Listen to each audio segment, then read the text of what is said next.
Not many people realize that Joseph Smith was assassinated while running for president of the United States of America on June 27th, 1844. And it was a political assassination because when you look at the documents, it becomes clear that the people primarily responsible for orchestrating this event were feeling politically threatened by Joseph Smith and the Saints' rising influence in Hancock County, Illinois, specifically politician and editor of the Warsaw Signal, Thomas Sharp. Less than a month before Joseph Smith was assassinated, Thomas Sharp stated that he wouldn't be surprised to hear of Joseph Smith's ending by violent means in a short time. And then just 2 weeks before the martyrdom, Thomas Sharp published a call in his newspaper for war and extermination against the Mormons and to stand up to them and Joseph Smith with powder and ball. Because you see, in 1842, he lost the Hancock County seat for the House of Representatives to Joseph Smith's own brother, William Smith. Sharp ran as a Whig, William as a Democrat, and this overwhelming loss is one of the catalysts for Sharp to turn his newspaper, the Warsaw Signal, into a blatantly anti-Mormon publication because he felt threatened by the political power that the Latter-day Saints were gaining. And they were gaining influence. Nauvoo had become one of the largest cities in Illinois, rivaling Chicago.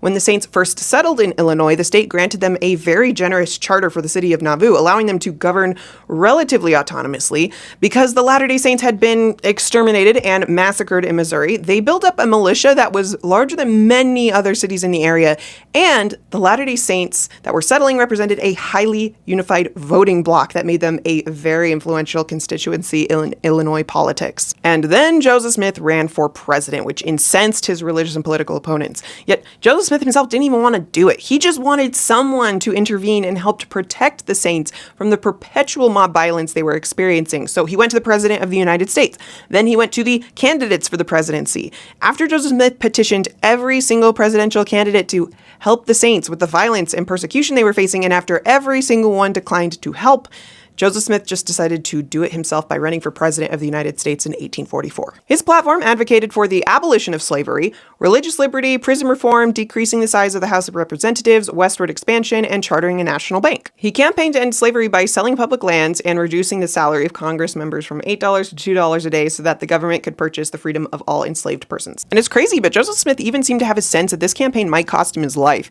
He wrote that persecution has rolled upon our heads from time to time from portions of the United States like peals of thunder because of our religion.